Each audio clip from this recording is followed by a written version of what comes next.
The courtroom was silent, the kind of silence that presses down on you like a physical weight, the kind of silence that makes you forget how to breathe, the kind of silence that comes before a storm. My brother Marcus sat at the plaintiff's table, smug, confident, surrounded by his expensive legal team.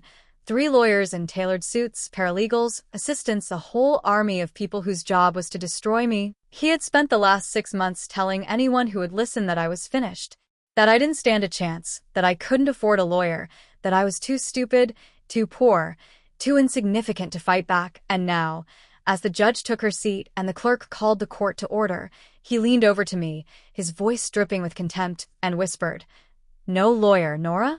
You're finished."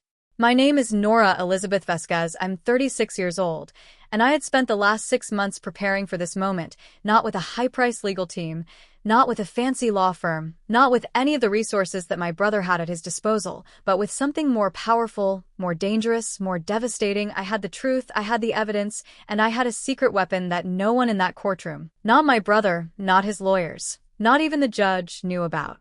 The case was about my father's estate, a sprawling piece of land in the Texas Hill Country, 2,000 acres of rolling hills, oak trees, and clear-running creeks that had been in our family for 5 generations. My father had left it to me, not to Marcus, not to anyone else, to me, in a will that was signed, notarized, and witnessed by 3 people who had since passed away. But Marcus had contested the will, claiming that I had forged it, that I had manipulated our father, that I was an unfit heir, and he had the money, the connections, and the legal firepower to make his case stick. I had no lawyer because I couldn't afford one, because Marcus had frozen the estate's assets, because he had deeper pockets and more patience, and a team of attorneys who billed by the hour and didn't care how long it took to bleed me dry.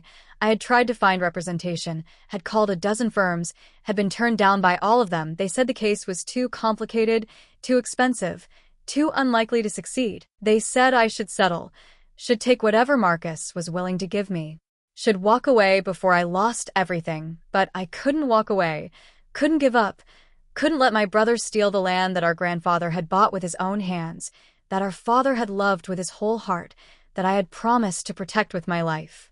Before I tell you what happened next, before I tell you about the moment my brother's lawyer went pale, about the document I pulled from my bag, about the secret that changed everything, I need you to do something. Hit like if you've ever been underestimated, subscribe if you believe that the truth always wins, and drop a comment with your location and local time. I want to know where the fighters are watching from tonight. Let me take you back to the beginning, to the father who raised us, to the brother who resented me, to the land that was worth more than money. My father, Eduardo Vasquez, was a rancher, the kind of man who woke up before dawn and went to bed after dark, who never complained about the heat or the cold or the endless, backbreaking work of tending to the land and the cattle and the fences that always seemed to need repairing. He was a quiet man, not given to speeches or declarations, but he loved us, loved me and Marcus, in the way that men who work with their hands love, through action, through sacrifice, through the steady, unglamorous labor of providing for his family. Marcus was 2 years older, the golden child, the one my father had hoped would take over the ranch, the one who had been given every opportunity, every advantage, every chance to prove himself. But Marcus didn't love the land the way my father did, didn't feel the pull of the soil, the satisfaction of a well-built fence, the peace of watching the sunset over the hills. He wanted money, status, power. And the ranch was just a means to an end, a check to be cashed, an asset to be liquidated. You're wasting your life here, Nora. You could be doing something important, something meaningful, something that pays more than minimum wage and weekends off. This is important, Marcus. This land has been in our family for 5 generations. Dad has poured his heart and soul into it, and someone needs to carry on his legacy. That someone doesn't have to be you. It could be anyone, a hired hand, a manager, a corporation, someone who actually knows what they're doing. You mean someone who will sell it to developers, who will tear down the fences and pave over the pastures and turn it into another subdivision, another strip mall, another piece of Texas chewed up and spit out by greed. That's called progress, Nora, and you can't stop it, no matter how much you whine and complain and pretend that you're the only one who cares about Dad's precious land. I stayed on the ranch while Marcus left, went to college, then law school, then a prestigious firm in Dallas, where he made partner by 35 and married a woman whose father was a senator. He visited once a year, on Christmas, stayed for a few hours, and left before the dishes were done. He never helped with the work, never asked about the cattle, never showed any interest in the land except to ask how much it was worth, and when our father was going to sell it. Our father grew older, frilier, the years of hard work catching up with him. His hands were gnarled with arthritis, his back was bent, his breathing was labored, but he still woke up before dawn, still tended to the cattle, still repaired the fences, still refused to give up on the land that had given him everything. I took over more and more of the work, learning the rhythms of the ranch, the language of the cattle, the secrets of the soil. I loved it, loved the feel of the sun on my face, the smell of the hay, the sound of the wind through the oak trees. I was where I belonged, and I knew, deep down, that my father knew it too. You're the one, Nora. You're the one who loves this land the way I do, the way my father did, the way his father did. I'm leaving it to you, all of it, not to Marcus, not to anyone else, to you. Are you sure, Dad? Are you sure you want to do that? Marcus will be furious. He'll fight it. He'll try to take it from me. Let him try. You're stronger than you know, Nora. And this land is worth fighting for, worth dying for, worth living for. Don't let him take it from you. Don't let anyone take it from you. He signed the will on a Tuesday, in the kitchen of the ranch house, with the morning light streaming through the window and the smell of coffee in the air. I witnessed it, along with our neighbor, old Mr. Henderson, who had known our family for decades, and a notary who drove out from town at my father's request. It was done, legal, binding, unbreakable, or so I thought. My father died 6 months later, peacefully, in his sleep, the way he had lived, quietly, without fuss, without drama. I was holding his hand when he took his last breath. The sun was setting over the hills, the cattle were lowing in the distance, and I felt something break inside me, something that would never fully heal. Marcus arrived the next day, with lawyers and paralegals and assistants. He went through the house like a storm, taking photographs, making lists, asking questions. He barely acknowledged me, didn't offer condolences, didn't ask how I was doing, didn't seem to care that our father was gone. He only cared about the land, the money, the inheritance. I'm contesting the will? Nora, I've already filed the paperwork. Dad wasn't in his right mind when he signed it, and I have experts who will testify that he was suffering from dementia, that you manipulated him, that you took advantage of his weakened state. That's a lie, Marcus, and you know it. Dad was as sharp as ever. He knew exactly what he was doing, and he wanted me to have the ranch, not you. It doesn't matter what he wanted, Nora. It matters what I can prove, and I can prove that he wasn't competent, that you coerced him, that the will is invalid. You don't have a lawyer. You don't have a chance. You're finished. I watched him walk out the door, his lawyers trailing behind him, and I felt something I hadn't expected. Not fear, not despair, not anger, but determination, cold, hard, unshakable determination. I would fight him, I would win, and I would prove that he was the one who was finished. The months after my father's death were the darkest of my life, not because I was grieving, though I was, not because I was alone, though I was, but because I was fighting a war I hadn't chosen against a brother who had decided that the land was worth more than our relationship, worth more than our shared memories, worth more than the love our father had tried so hard to give us both. I spent my days on the ranch, tending to the cattle, repairing the fences, maintaining the equipment. The work was hard, harder than anything I had ever done, but it was also grounding. A reminder that the land was still there, still mine, still worth fighting for. I woke up before dawn, worked until dusk, and fell into bed exhausted, too tired to dream, too tired to think, too tired to wonder if I was fighting a losing battle. Marcus had frozen the estate's assets, which meant I had no access to the bank accounts, no money for repairs, no funds to pay the property taxes. I sold my car, my jewelry, everything I owned, just to keep the ranch afloat. I ate beans and rice, wore the same clothes for weeks, and prayed that the roof wouldn't leak, that the well wouldn't run dry, that the cattle wouldn't get sick. You're going to lose everything, Nora, you know that, don't you? You're going to lose the ranch, the land, the cattle, everything Dad worked for, and there's nothing you can do to stop it.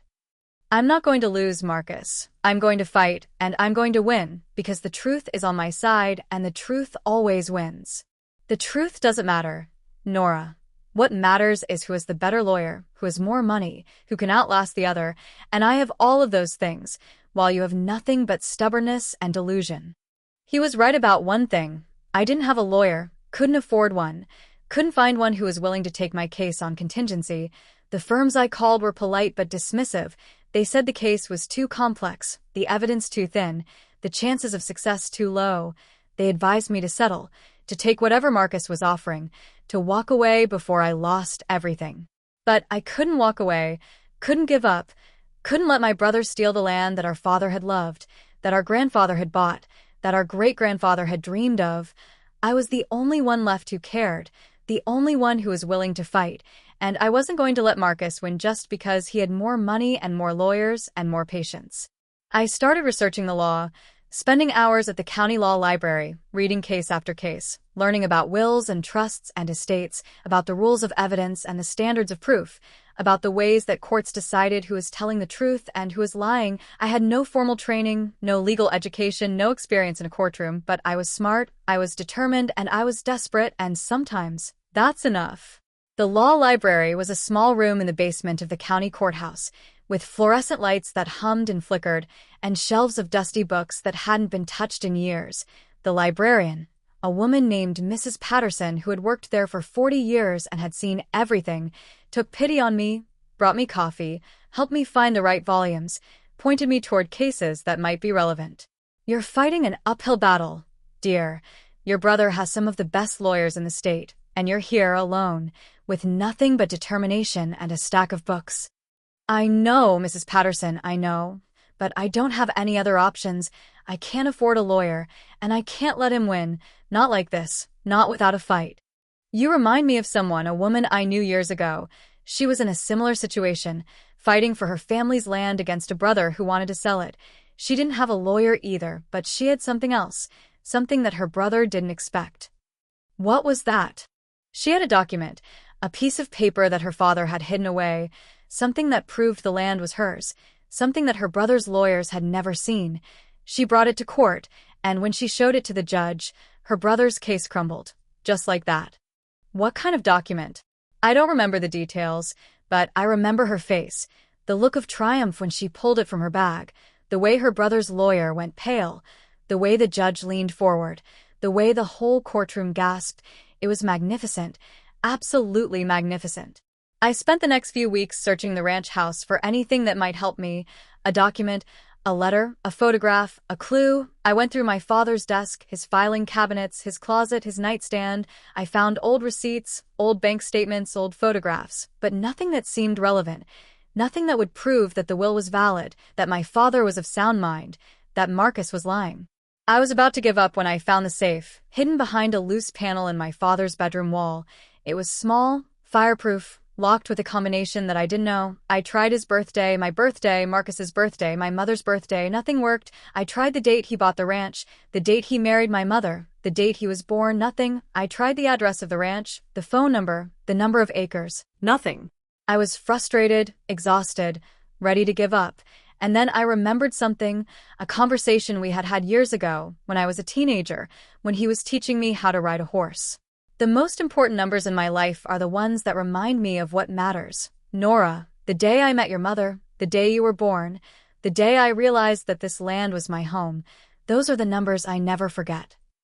I tried the day he met my mother, February 14th, 1976, nothing. I tried the day I was born, March 12th, 1988, nothing. I tried the day he realized the land was his home. I didn't know that date, couldn't remember him ever mentioning it. And then I thought about the oak tree, the one at the top of the hill, the one where he used to take me when I was little, the one where he proposed to my mother, the one where he had told me that the land would be mine.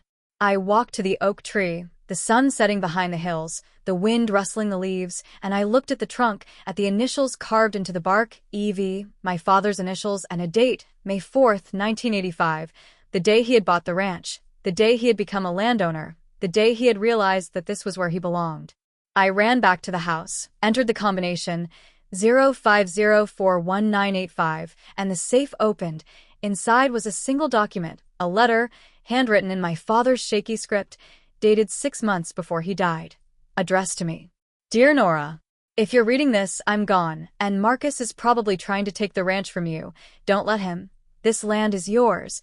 It's always been yours, and I have the proof. I'm enclosing a copy of the will, the original, signed and notarized, along with a medical evaluation from Dr. Harrison, confirming that I was of sound mind when I signed it. I also have a statement from Mr. Henderson, the neighbor who witnessed the signing, and a letter from my lawyer, confirming that I was acting of my own free will. There's something else, something I've never told anyone. Marcus isn't your brother. Not really, he was adopted, and I have the adoption papers, sealed by the court, but I managed to get a copy. I'm not telling you this to hurt him, but to protect you. He has no legal claim to this land, not by blood, not by inheritance, not by any right. It's yours, all of it, and don't let him tell you otherwise. I love you, Nora. I've always loved you, and I'm proud of you. I'm proud of the woman you've become, the life you've built, the person you are. Take care of the land, take care of yourself, and don't let anyone take what's yours. Love, Dad. The letter sat in my hands like a live wire, humming with the power to destroy or to save. I read it once, twice, 3 times, the words blurring together, the meaning sinking in. My father had known, had planned, had protected me from beyond the grave. He had left me not just the land, but the weapons I needed to keep it, the will, the medical evaluation, the witness statement, and the adoption papers. The proof that Marcus was not his son, not legally, not biologically, not in any way that mattered. I didn't know how to feel. Relief. Yes, that the evidence existed, that I had something to fight with, that I wasn't as alone as I had thought, but also grief. Grief for my father, who had carried this secret for decades, who had loved a son who wasn't his, who had been betrayed by that son in the worst possible way, and grief for Marcus, too, though I didn't want to feel it, for the brother I had grown up with, the brother I had loved, the brother who is now my enemy. He's not your brother, Nora, not really, and he's been trying to steal from you, to destroy you, to take everything your father left you. Why do you care about his feelings? Because he's still the person I grew up with, still the person who taught me how to ride a bike, still the person who held my hand when I was scared, still my brother, even if we don't share blood, even if he's done terrible things, even if he's trying to ruin me. That's not brotherly love, that's codependency. That's you making excuses for someone who doesn't deserve them. That's you being the same person you've always been, the one who forgives, the one who sacrifices, the one who loses.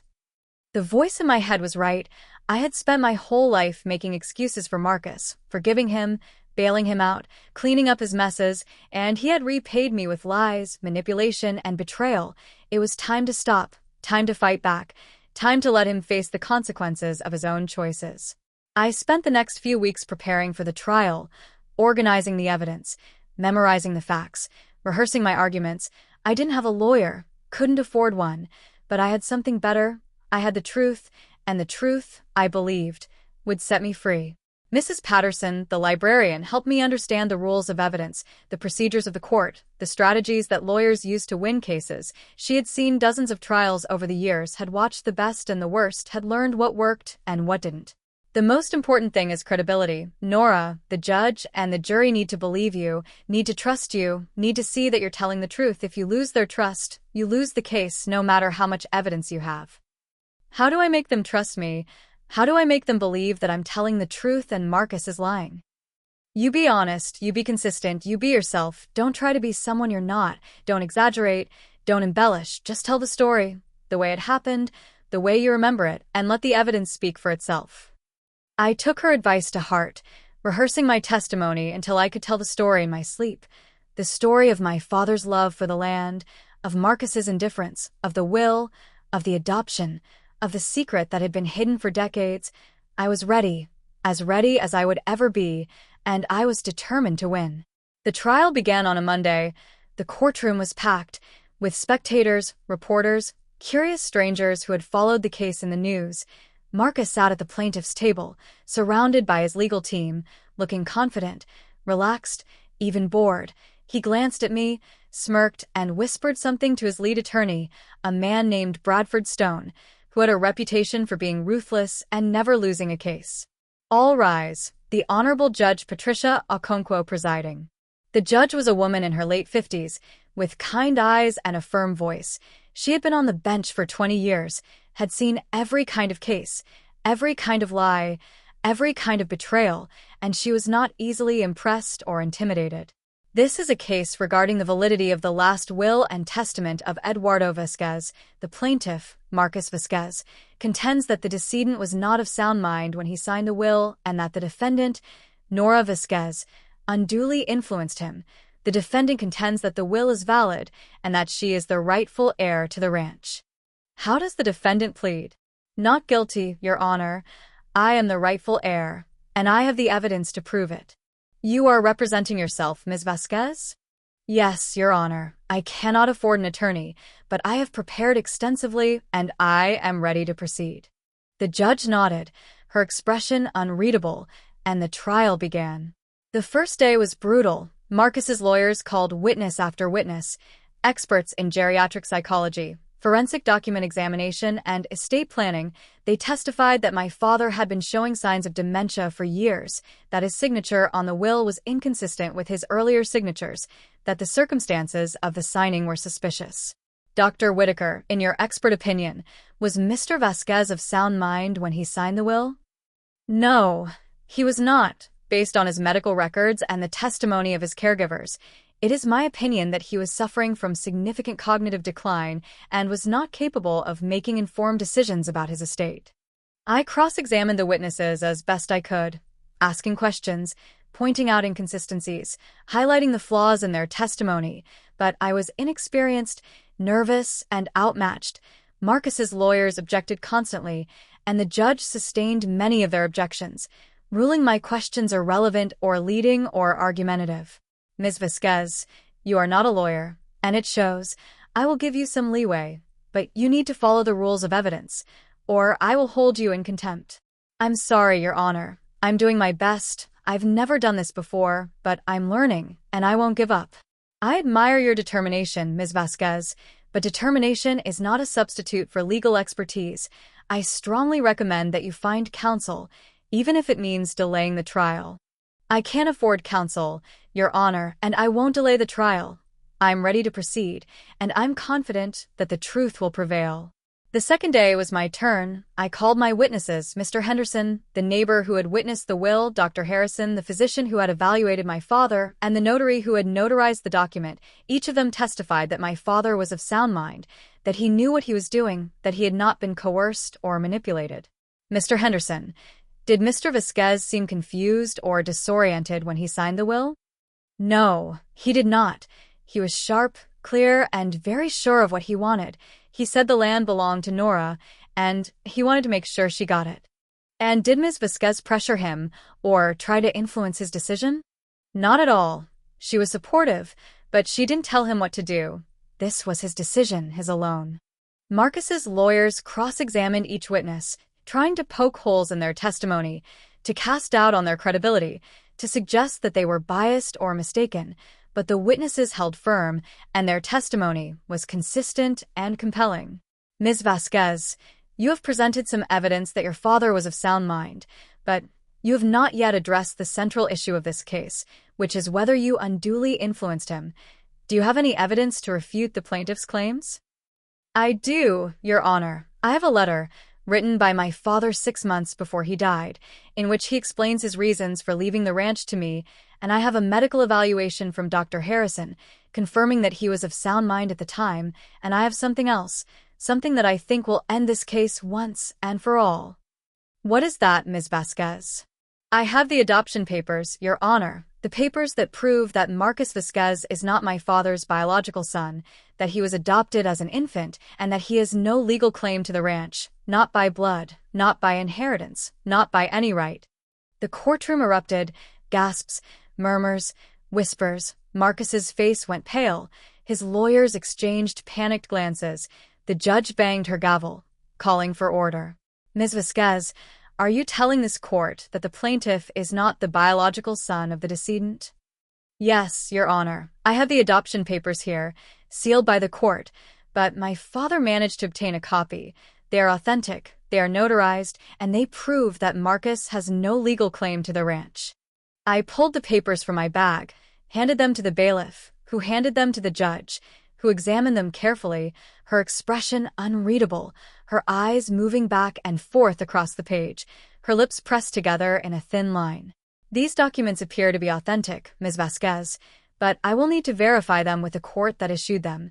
In the meantime, I am ordering a recess until tomorrow morning, when I will make a ruling on their admissibility." Marcus's lawyer, Bradford Stone, stood up, his face ashen, his voice trembling. "Your Honor, we object to the introduction of these documents. They are irrelevant, prejudicial, and their authenticity has not been established." "Your objection is noted, Mr. Stone, and I will rule on it tomorrow. For now, this court is adjourned." She banged her gavel, and the courtroom emptied. Marcus stormed out, his lawyers trailing behind him, looking defeated. I sat at the defense table, alone. The evidence spread out before me, and I felt something I hadn't felt in months. Hope, fragile, tentative, but real. That night, I sat alone in the ranch house, the same kitchen where my father had signed his will, the same kitchen where my mother had cooked our meals, the same kitchen where Marcus and I had argued and laughed and dreamed. The adoption papers were spread out on the table before me, along with the letter, the medical evaluation, the witness statements, everything I had, everything my father had left me, everything that would determine the fate of the land, our family, our future. The phone rang, startling me out of my reverie. The caller ID showed Marcus's name, and for a moment, I considered not answering, letting it go to voicemail, avoiding the confrontation that I knew was coming, but I couldn't hide, couldn't run, couldn't pretend that everything was fine when it wasn't. "Nora, we need to talk. We need to find a way to settle this, without the courts, without the lawyers, without destroying each other." "You should have thought about that before you contested the will, Marcus. Before you spent 6 months trying to destroy me, before you called me a liar and a manipulator and a thief." "I was wrong, Nora. I was wrong about a lot of things, but we're still family, still brother and sister, and we can still find a way to resolve this." "We're not brother and sister, Marcus. Not really. The adoption papers prove that you're not Dad's son, not biologically, not legally, not in any way that matters. You have no claim to the ranch, no right to the land, no place in this family." "You know that's not true, Nora. Blood doesn't make a family, love does, and Dad loved me, he raised me, he sacrificed for me. He was my father, in every way that mattered, and you know it. He was your father, Marcus, and he loved you, and he would be heartbroken to see what you've become, what you've done, how you've tried to take everything from the sister who loved you." Marcus was quiet for a long time, his breathing heavy, his voice thick with emotion when he finally spoke. "I didn't want it to come to this, Nora. I didn't want to fight you, to hurt you, to take the ranch, but I was desperate. I'm in debt, Nora, more debt than you can imagine. Gambling debts, business debts, debts to people who will hurt me, who will hurt my family if I don't pay them back."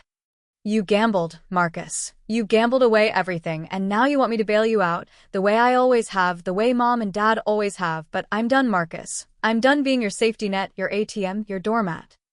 I'm not asking you to bail me out, Nora. I'm asking you to help me, to work with me, to find a way to save the ranch and save me at the same time." "There is no way to save you, Marcus, not anymore. You've made your choices, and now you have to face the consequences.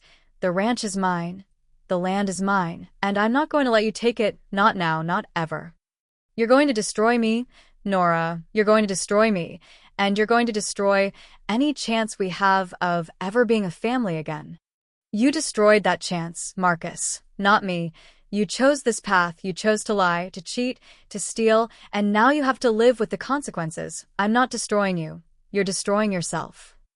I hung up the phone, my hands shaking, my heart pounding, my eyes burning with tears I refused to shed. I had stood up to him, had told him the truth, had refused to be manipulated, and it felt terrible, and it felt wonderful, and it felt like the beginning of something new. The next morning, I arrived at the courthouse early, before the reporters, before the spectators, before Marcus and his lawyers. I sat in the empty courtroom, looking at the judge's bench, the jury box, the witness stand, and I thought about my father, about the land, about the fight I had been waging for so long, and I knew, deep down, that whatever happened today, I had already won, because I had refused to give up, refused to give in, refused to let Marcus take what was mine. The judge took her seat at 9 a.m., her expression solemn, her voice steady. I have reviewed the documents submitted by Ms. Vasquez, including the adoption papers, the letter from her father, and the medical evaluation from Dr. Harrison, and I have verified their authenticity with the relevant courts and agencies. The adoption papers are legitimate, and they confirm that the plaintiff, Marcus Vasquez, is not the biological son of the decedent, Eduardo Vasquez. However, adoption confers legal rights, including inheritance rights, unless the adoptive parent explicitly disinherits the child. Marcus's lawyer, Bradford Stone, stood up, his face pale, his voice strained. Your Honor, we concede that the adoption papers are authentic, but we maintain that Mr. Vasquez is still entitled to a share of the estate as the adoptive son of the decedent, unless the will explicitly states otherwise. The will does state otherwise, Mr. Stone. It states that Ms. Vasquez is the sole heir to the ranch and all associated assets, and that the plaintiff is to receive nothing. The decedent was of sound mind when he signed the will, as confirmed by Dr. Harrison and the other witnesses, and there is no evidence of undue influence or coercion. We have evidence, Your Honor. We have testimony from experts who... Your experts have been discredited, Mr. Stone. Their methodology was flawed, their conclusions were biased, and their testimony was contradicted by the facts. I am ruling that the will is valid, that Ms. Vasquez is the rightful heir, and that the plaintiff's claims are without merit. Marcus's face crumbled, his hands gripping the edge of the table, his eyes darting around the room as if searching for an escape. His lawyers were silent, defeated, their arguments rejected, their case destroyed. Your Honor, please, we need more time. We need to gather more evidence. We need to. You've had plenty of time, Mr. Stone, and you've presented plenty of evidence, but the evidence doesn't support your client's claims. The will is valid, the adoption doesn't change that, and Ms. Vasquez is the rightful owner of the ranch. This case is closed. She banged her gavel, and the courtroom erupted, reporters rushing for the exits, spectators buzzing with excitement. Marcus sitting at the plaintiff's table, his head in his hands, his shoulders shaking, and me, Nora, standing at the defense table, alone, but not alone, my father's letter in my hand, my father's love in my heart, my father's land finally, legally, irrevocably mine. Ms. Vasquez, I want to commend you for your courage and determination. You represented yourself admirably, and you proved that the truth is more powerful than any lawyer, no matter how expensive. Thank you, Your Honor. I couldn't have done it without my father, without his letter, without his love. He was the one who gave me the strength to fight, and I'm just glad that I could honor his memory by protecting his land. You've done more than protect his land, Ms. Vasquez. You've protected his legacy, and that's something that no one can ever take from you. Marcus approached me outside the courthouse, his face haggard, his eyes red, his voice hoarse. You've won, Nora, you've won. The ranch is yours, the land is yours, everything is yours, and I have nothing, nothing at all. You have yourself, Marcus, you have your wife, your children, your health, you have a chance to start over, to be better, to do better, and that's more than a lot of people have. I don't know how to start over, Nora, I don't know how to be better, I don't know how to do anything except fail, and disappoint, and destroy. Then learn, Marcus. Learn how to be better, learn how to do better, learn how to be the person Dad believed you could be. It won't be easy, it won't be quick, but it's possible, and I'll help you. Not with money, not with the ranch, but with love, with support, with the knowledge that you're not alone. He looked at me, tears streaming down his face, and for a moment, just a moment, I saw the brother I had grown up with, the brother who had taught me how to ride a bike, who had held my hand when I was scared, who had loved me, even when he didn't know how to show it. I'm sorry, Nora, I'm so sorry for everything, for the lies, the manipulation, the betrayal, for trying to take the ranch, for trying to destroy you. I'm sorry, and I hope that someday you can forgive me. I forgive you, Marcus, not because you deserve it, but because I need to let go, because I need to heal, because I need to be free, and I can't be free if I'm still carrying the weight of your mistakes. The ranch was mine, legally, finally, irrevocably mine, but the victory felt hollow, empty, like a bell that had been struck but had forgotten how to ring. I had won the land, but I had lost my brother, lost the family I had once known, lost the illusion that blood was thicker than water. that love was unconditional, that the people who were supposed to protect you would never be the ones to hurt you the most. The days after the trial were strange, disorienting. I woke up each morning on the ranch, went through the motions of feeding the cattle, repairing the fences, tending to the land, but the joy was gone, the passion was faded. The sense of purpose that had driven me for so long had been replaced by a quiet, persistent ache that I couldn't name.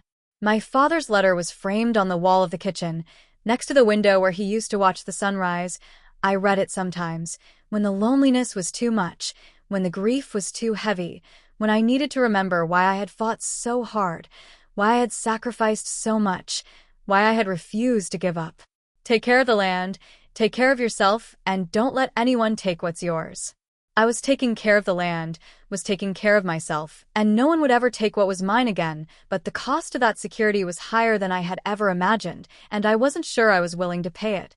Marcus disappeared for a while, not entirely, but enough that I could feel his absence like a missing tooth. He didn't call, didn't visit, didn't send letters.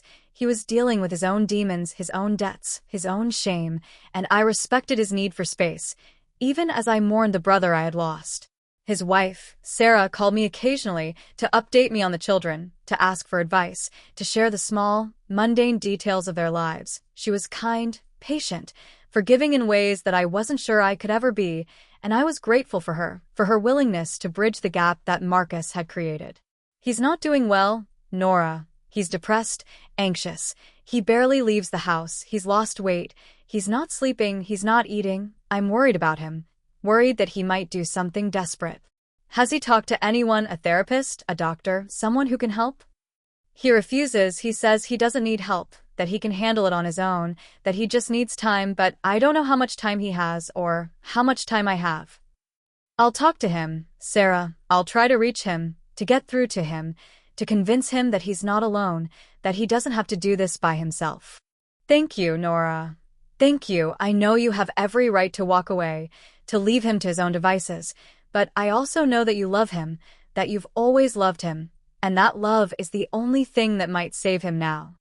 I drove to Marcus's house the next day, a small, nondescript suburban home in a development that looked like every other development in the state.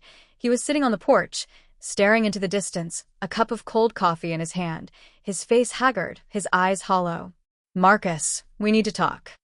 There's nothing to talk about, Nora. You've won, I've lost, the end. It's not the end, Marcus. It's the beginning of a new chapter, a new relationship, a new way of being brother and sister. We're not brother and sister, remember, the adoption papers proved that. The adoption papers proved that we're not blood, but they didn't prove that we're not family. Family is about love, about choice, about showing up for each other, even when it's hard, even when it hurts, even when we don't deserve it. He looked at me, his eyes wet, his lip trembling, his walls crumbling. I don't deserve your love, Nora. I don't deserve your forgiveness. I don't deserve anything from you, except your contempt. Maybe not, but I'm giving it anyway because I'm tired of being angry, tired of being resentful, tired of carrying the weight of your mistakes. I'm giving you my love, Marcus, not because you deserve it, but because I need to give it, because I need to let go, because I need to be free. We talked for hours about our childhood, about our father, about the land, about the choices we had made, and the choices we wished we could take back. He told me about the debts, the gambling, the desperation that had driven him to contest the will, and I listened, without judgment, without anger, without the need to fix or to save. I'm going to lose the house, Nora. The bank is foreclosing, and I don't have anywhere to go. I've ruined everything, my marriage, my family, my life. You haven't ruined everything, Marcus. You've made mistakes, but you can still make things right. You can still rebuild. You can still be the person Dad believed you could be. How? How do I rebuild when I have nothing, no money, no job, no hope? You start small. You take one step, then another, you get a job, any job. You pay off your debts, one at a time. You go to therapy, you work on yourself. You become the person you want to be. It won't be easy, it won't be quick, but it's possible, and I'll be there not to bail you out, but to support you, to encourage you, to remind you that you're not alone. Why, Nora? Why would you do that after everything I've done, after everything I've put you through? Because you're my brother, Marcus, because I love you, because Dad loved you, and because I believe that people can change, that people can grow, that people can become better than they were if they're willing to try. It wasn't easy. The months that followed were hard, harder than anything I had ever done. Marcus struggled, relapsed, fell back into old patterns, but he also got back up, tried again, refused to give up. He went to therapy, got a job, started paying off his debts, and slowly, painfully, began to rebuild his life. Sarah stood by him, her patience endless, her love unwavering, and I watched from a distance, offering support when I could, stepping back when I needed to, learning the delicate dance of being present without being intrusive, of caring without enabling, of loving without losing myself. The ranch flourished, the cattle were healthy, the fences were strong, the land was productive, and I found a peace I hadn't known I was missing, the peace of being where I belonged, of doing what I was meant to do, of carrying on the legacy that my father had entrusted to me. You've done well, Nora. Dad would be proud. I hope so, Marcus, I hope so. I've tried to honor his memory, to protect his land, to be the person he believed I could be. You've done more than that. You've been the person he needed you to be, the person I needed you to be, the person this family needed you to be, and I'm grateful, more grateful than I can ever say. You don't have to say anything, Marcus. You just have to keep trying, keep growing, keep becoming the person you're meant to be, and that's enough. That's more than enough. The years passed, the seasons turned, the land endured. Marcus and I built a new relationship, not the one we had lost, but a different one, stronger, more honest, more resilient. We didn't see each other often, but when we did, we talked, really talked, about our hopes, our fears, our dreams, and we laughed, the way we used to laugh, before the lies, before the betrayal, before the land came between us. Do you ever regret it, Nora? Do you ever regret not selling the ranch, not taking the money, not walking away? Never, Marcus, never. This land is my home, my heritage, my heart, and I would give up everything else before I would give up the ranch. Even me. Would you give up me? I don't have to give up you, Marcus, because you're part of the ranch, part of the family, part of the legacy. You always have been, and you always will be, no matter what. He smiled, the first real smile I had seen on his face in years, and I smiled back, and for a moment, just a moment, the world felt right, the way it had felt when we were children, before the weight of adulthood, before the burden of inheritance, before the land became a battlefield instead of a home. Here's what I want you to know. If you're watching this and you see yourself in my story, the one who was underestimated, the one who was dismissed, the one who was told you couldn't win, that you didn't have a chance, that you were finished, hear me. You are not what they said you were. You are not the failure, the disappointment, the lost cause. You are the one who survived, the one who kept going, the one who found a way to fight back. Not because you had a lawyer, not because you had money, but because you had the truth. And the truth, no matter how well it's hidden, no matter how long it's buried, always, eventually, comes to light. And survival is not pretty, it's not clean, it's not a movie where the credits roll and everyone lives happily ever after. Survival is messy, it's courtrooms and lawyers and sleepless nights, it's years of therapy and healing and learning to trust again. It's forgiving yourself for not being perfect, for not being strong enough, for not being fast enough, for not being enough. It's planting fields and waiting for them to grow. It's sitting on a porch and watching the sun set and letting go of the weight you've been carrying your whole life. But survival is also yours. No one can take it from you. Not the brother who tried to steal from you, not the lawyers who tried to destroy you, not the system that was stacked against you. You survived. And that is the only victory that matters. My name is Nora Vasquez. I'm 36 years old. I live on the ranch my father loved, the land my grandfather bought, the home that has been in my family for 5 generations. I have a brother who is finally becoming the person he was meant to be, a sister-in-law who is kind and patient and forgiving, and a future that is bright with possibility. I don't have a perfect life. I don't have a happy ending, but I have peace. And peace, I have learned, is the best revenge. The land endures, the cattle graze, the sun sets over the hills, and I am home. If this story resonated with you, if you've ever been underestimated, dismissed, told you couldn't win, leave a comment. Tell me, what did you survive? Thank you for listening. I'll see you next time.